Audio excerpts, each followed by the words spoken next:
Hello students, welcome back on my channel. हम पढ़ रहे हैं बिजनेस स्टडी की बुक और हमारा 12th क्लास का फर्स्ट चैप्टर प्लानिंग चल रहा है। और आज हम पढ़ेंगे प्रोसेस ऑफ प्लानिंग। कि प्लानिंग करने के लिए हमें कौन कौन से स्टेप अपनाने पड़ते हैं, ये स्टेप प्लानिंग के लिए कितने आवश्यक है। Planning as we all know is deciding in advance what to do and how to do। Planning क्या है? जैसा कि हम सभी जानते हैं, एडवांस में यह डिसाइड करना कि क्या करना है और कैसे करना है, ये प्लानिंग है। It is a process of decision making. Planning एक प्रोसेस है जिसमें हम डिसीजन मेकिंग करते हैं कि कौन सा काम किस तरीके से करना है। How do we go about making a plan. एक प्लान हम किस तरह से बना सकते। Since planning is an activity, there are certain logical steps for every manager to follow। जैसा कि प्लानिंग एक एक्टिविटी है जिसके लिए कुछ निश्चित लॉजिकल स्टेप्स फॉलो करने पड़ते हैं प्रत्येक manager. Setting objectives. The first and foremost step is setting objectives. पहला और सबसे इम्पोर्टेंट स्टेप क्या होता है? ऑब्जेक्टिव सेट करना। किसी भी काम को करने के लिए पहले हमें उसका ऑब्जेक्टिव डिसाइड करना पड़ता है, उसका गोल डिसाइड करना पड़ता है कि हमें ये काम करना है। फिर हम उसको सोचते हैं कि इस काम को करने के लिए हमें किस किस चीज की आवश्यकता पड़ेगी और कब कब किस तरह से ये काम कंप्लीट किया जाएगा। Every organisation must have certain objectives. प्रत्येक ऑर्गेनाइजेशन के कुछ निश्चित ऑब्जेक्टिव होते हैं। ऑब्जेक्टिव्स में be set for the entire organisation and each department और unit within the organisation. Objective पूरे ऑर्गेनाइजेशन के लिए, ऑर्गेनाइजेशन के प्रत्येक डिपार्टमेंट के लिए और प्रत्येक यूनिट के लिए बनाए जाते हैं। ऑब्जेक्टिव्स और goal specify what the organisation want to achieve. जो ऑब्जेक्टिव होते हैं, जो गोल होते हैं, वो ये बताते हैं कि ऑर्गेनाइजेशन एक्चुअली में क्या अचीव करना चाहते। It could mean an increase in sales by 20% which could be objective of the entire organisation. हम चाहते हैं कि हमारी सेल 20% बढ़े, तो ये पूरे एंटायर ऑर्गेनाइजेशन का ऑब्जेक्टिव है। किसी एक पर्सन का या एक डिपार्टमेंट का ऑब्जेक्टिव नहीं है कि सेल्स 20% इंक्रीज करनी है। ये पूरे ऑर्गेनाइजेशन का यही काम है।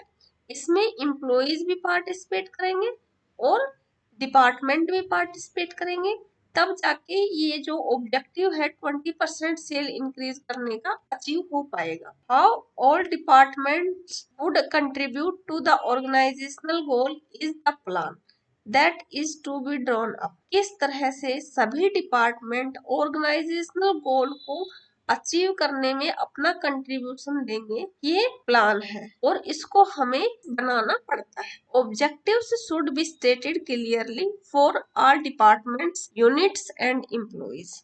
ऑब्जेक्टिव जो है वो सभी ऑर्गेनाइजेशन के सभी डिपार्टमेंट्स, यूनिट और एम्प्लॉइज को क्लियरली पता होना चाहिए कि ये ऑर्गेनाइजेशन का ऑब्जेक्टिव है। They give direction to all departments. ये जो ऑब्जेक्टिव है ये सारे डिपार्टमेंट को एक डायरेक्शन प्रोवाइड करते हैं। Departments, units then need to set their own objectives within the broad framework of the organization philosophy। Department और यूनिट को फिर आवश्यकता है कि वो अपने ऑब्जेक्टिव सेट करें विस्तृत फ्रेमवर्क में। Objectives have to percolate down to each unit and employees at all levels. जो ऑर्गेनाइजेशन के ऑब्जेक्टिव होते हैं वो प्रत्येक यूनिट और प्रत्येक एम्प्लॉय को सभी लेवल पे इफेक्ट करता है। At the same time managers must contribute ideas and participate in the objective setting process. At the same time managers को अपने आइडियाज का कंट्रीब्यूट करना चाहिए प्लानिंग में, ऑब्जेक्टिव सेटिंग प्रोसेस में अपना पार्टिसिपेशन देना चाहिए। They must also understand how their actions contribute to achieving objectives, और उनको यह भी समझना चाहिए कि उनके एक्शंस किस तरह से ऑर्गेनाइजेशन के ऑब्जेक्टिव अचीव करने में अपना कंट्रीब्यूशन देते हैं, अपना हिस्सा देते हैं। If the end result is clear it becomes easier to work towards the goal. अगर हमें एंड रिजल्ट क्या होगा यह हमारे दिमाग में अगर क्लियर है, गोल को अचीव करना हमारे लिए इजी हो जाएगा। तो हमें प्लानिंग करने से पहले सबसे पहले क्या करना है, हमें ऑब्जेक्टिव डिसाइड करने हैं कि हमारा ये ऑब्जेक्टिव है और इसको अचीव करने के लिए हमें प्लानिंग करनी है कि किस तरह से हम इस ऑब्जेक्टिव तक पहुंच सकते हैं। Second, developing premises. Planning is concerned with the future which is uncertain and every planner is using conjecture about what might happen in future. Planning जो है वो किससे कंसर्न कर रखती है, फ्यूचर से, विच इज अनसर्टेन, जो कि निश्चित नहीं है। सभी प्लानर अनुमान लगाते हैं कि फ्यूचर में क्या हैपन होगा, क्या घटित होगा। Therefore, the manager is required to make certain assumptions about the future. इसलिए मैनेजर को आवश्यकता होती है कि वो फ्यूचर के बारे में कुछ निश्चित अनुमान लगाए, निश्चित assumptions बनाए। These assumptions are called premises, और ये जो assumptions होती हैं इनको हम क्या कहेंगे, प्रीमिसिस। प्रीमिसिस क्या होता है, मतलब कि बेस। डेवलपिंग प्रीमिसिस मतलब कि पहले ऑब्जेक्टिव डिसाइड किया जाता है ऑर्गेनाइजेशन का प्लानिंग बनाने से पहले, फिर सेकंड स्टेप पे क्या करते हैं कि एक बेस तैयार करते हैं कि किस बेस पे हम जो है प्लानिंग बनाएंगे। Assumptions are the base material upon which plans are to be drawn. Assumptions जो होती हैं बेस मटेरियल होती हैं प्लानिंग के लिए, जिसके ऊपर पूरा माइंड मैप तैयार किया जाता है। द बेस मटेरियल में be in the form of forecast. ये जो बेस मटेरियल है ये किसकी फॉर्म में हो सकता है कि फोरकास्ट, मतलब किसी ने अनुमान लगाया हो, एग्जिस्टिंग प्लान, पहले से ही कोई ऐसा एग्जिस्टिंग प्लान हो जिसके बेस पे हम जो है आगे प्लानिंग करेंगे, और any past information about policies, या हमें पहले से पास्ट की कोई इंफॉर्मेशन है पॉलिसीज के बारे में, उसके बेस पे भी हम प्लान तैयार कर सकते हैं। The premises or assumptions must be same for all and there should be total agreement on them. Premises और assumptions सभी के लिए एक समान होनी चाहिए। जो मैनेजर्स प्लान बनाते हैं there should be total agreement of on them, और मैनेजर्स प्लान बना रहे हैं उनके बीच में एग्रीमेंट का होना भी आवश्यक है, मीन्स एक दूसरे के विचार से सहमत होना आवश्यक है। All managers involved in planning should be familiar with and use the same assumptions. सभी मैनेजर जो कि प्लानिंग में इन्वॉल्व होते हैं शुड बी फेमिलियर, वो फेमिलियर होने चाहिए आपस में, and use the same assumptions, और उनको सेम अजम्पशंस का यूज करना चाहिए प्लान बनाते टाइम। ये नहीं कि कोई फ्यूचर में कुछ और फोरकास्ट कर रहा है कि ये होगा, कोई कुछ और फोरकास्ट कर रहा है कि नहीं ये होगा, तो इस तरह से प्लानिंग नहीं बनाई जा सकती। For example, forecasting is important in developing premises. किसी भी बेस को डेवलप करने के लिए अनुमान लगाना बहुत ही इम्पोर्टेंट है, as it is a technique of gathering information. ये एक इंफॉर्मेशन इकट्ठा करने की एक टेक्निक है। Forecast can be made about the demand for a particular product. हम फोरकास्ट कर सकते हैं किसी भी प्रोडक्ट के डिमांड के बारे में पता लगाने के लिए, पॉलिसी चेंज होने पर, इंटरेस्ट रेट के बारे में, prices of capital goods, tax rates, इन सब के बारे में हम जो है फोरकास्ट कर सकते हैं। Accurate forecast therefore become essential for successful plan. Accurate मतलब कि सही फोरकास्ट अनुमान बहुत ही आवश्यक है एक सक्सेसफुल प्लान के लिए। Third is identifying alternative course of action. Once objective are set, assumptions are made. किसी ऑर्गेनाइजेशन के ऑब्जेक्टिव सेट कर लेते हैं और अजम्पशंस भी बना लेते हैं। Then the next step would be to act upon them. तो अगला स्टेप क्या होता है कि हम उनके ऊपर काम करें। There may be many ways to act and achieve objectives. बहुत सारे रास्ते हो सकते हैं ऑब्जेक्टिव्स को अचीव करने के लिए। All the alternative course of action should be identify. किस किस तरीके से उस ऑब्जेक्टिव को अचीव कर सकते हैं, वो सारे तरीके हमें आइडेंटिफाई करने होते हैं। The course of action which may be taken could be either routine or innovative। और जो रास्ता हम अपनाएंगे ऑब्जेक्टिव को अचीव करने में, वो एक रूटीन हो सकता है या फिर इनोवेटिव हो सकता है। इन इनोवेटिव कोर्स में B adopted by involving more people and sharing their ideas. Innovative course में हम क्या कर सकते हैं कि उसमें हम और अधिक लोगों को इन्वॉल्व कर सकते हैं अपने ओपिनियन देने के लिए और अपने आइडियाज शेयर करने के लिए। If the project is important, then more alternatives should be generated and thoroughly discussed amongst the member of the organization। अगर हम किसी इम्पोर्टेंट प्रोजेक्ट के बारे में प्लानिंग कर रहे हैं तो हमें अधिक अल्टरनेटिव पैदा करने चाहिए। थ्रोली डिस्कस्ड, उनको बहुत अधिक गहनता से उनका डिस्कशन किया जाना चाहिए amongst the member of the organisation. जो ऑर्गेनाइजेशन के जो मेंबर हैं उनके बीच में जो अल्टरनेटिव जनरेट किए गए हैं उनका अधिक गहनता के साथ अध्ययन किया जाना चाहिए। Fourth, evaluating alternative courses। The next step is to weigh the pros and cons of every alternative। अगले स्टेप में हम प्रत्येक अल्टरनेटिव का क्या फायदा होगा और क्या नुकसान होगा इसके बारे में जांच करेंगे।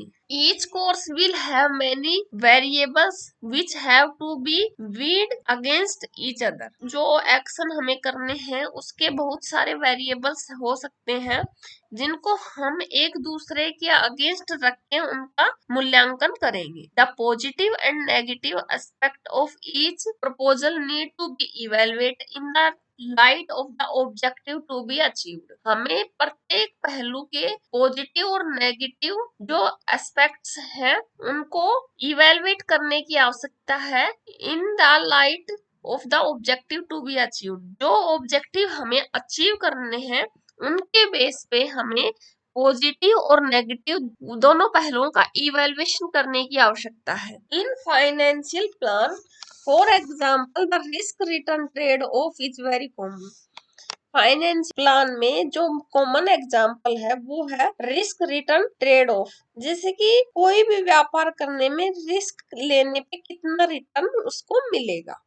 The more risky the investment, the higher the return it is likely to give। ये हमें जैसे कि सभी को पता है कि अगर हम अधिक रिस्क वाली इन्वेस्टमेंट करते हैं तो उस पे अधिक रिटर्न आने के चांसेस होते हैं।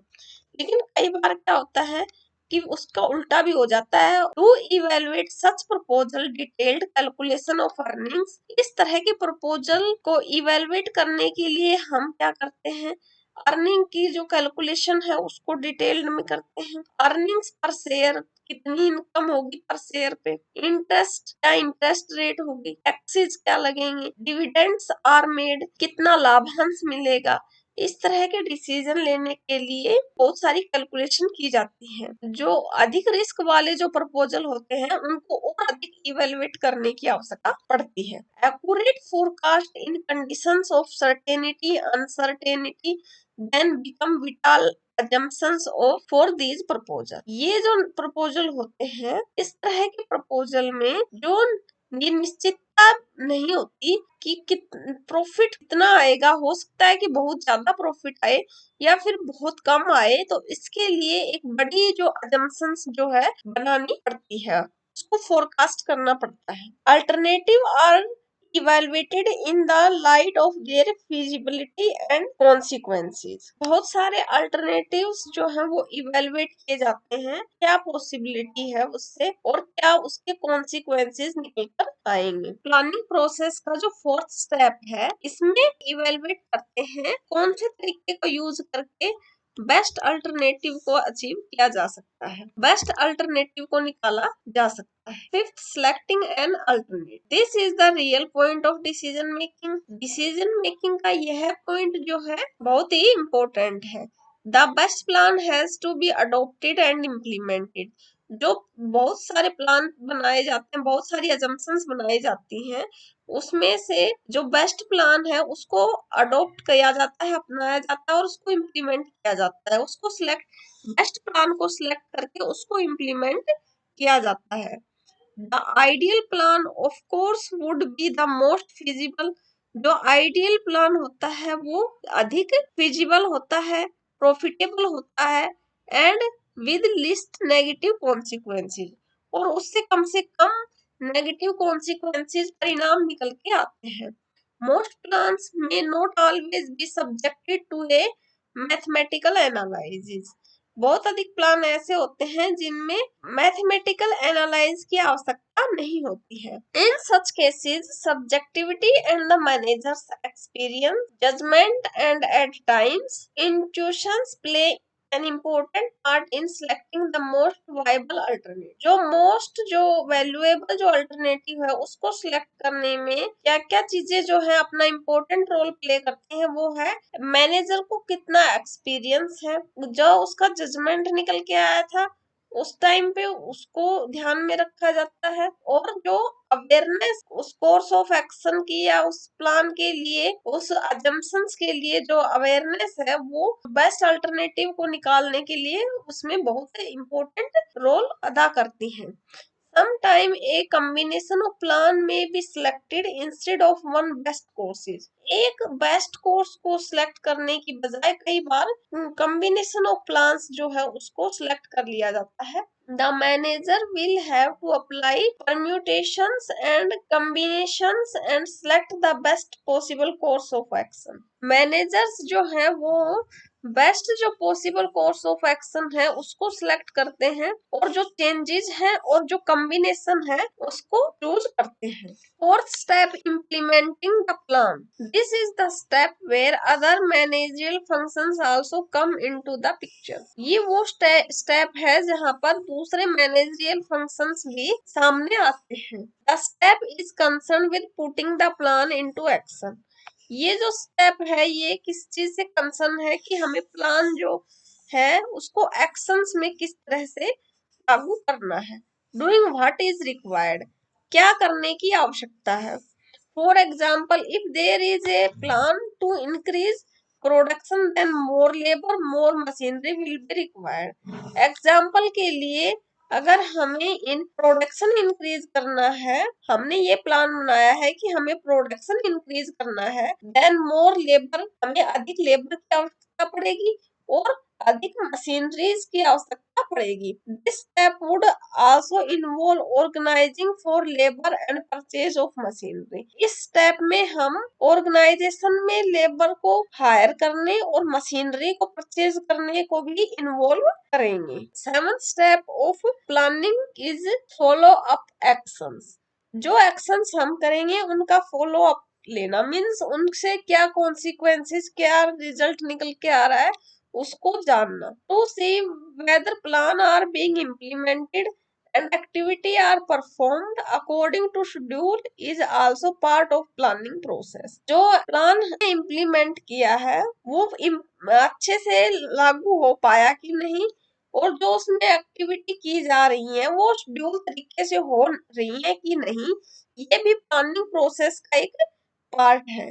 Monitoring the plans is equally important to ensure that objectives are achieved। Plan को मॉनिटर करना भी इक्वली इम्पोर्टेंट है यह निश्चित करने के लिए कि जो ऑब्जेक्टिव है वो अचीव हो सके। हमने प्लान बनाया और जो उसको इम्प्लीमेंट कर दिया, लेकिन हमने ये तो फॉलो अप तो लिया ही नहीं कि वो जो प्लान हमने बनाया था वो उसी तरीके से काम कर रहा है कि नहीं। ऑर्गेनाइजेशन के ऑब्जेक्टिव हैं उनको प्रॉपर तरीके से अचीव करने के लिए हमें उसको ऑब्जर्व भी करना पड़ता है। Okay students, these are the some steps of planning process. Thank you students, please like, share my video and subscribe my channel। Thank you so much।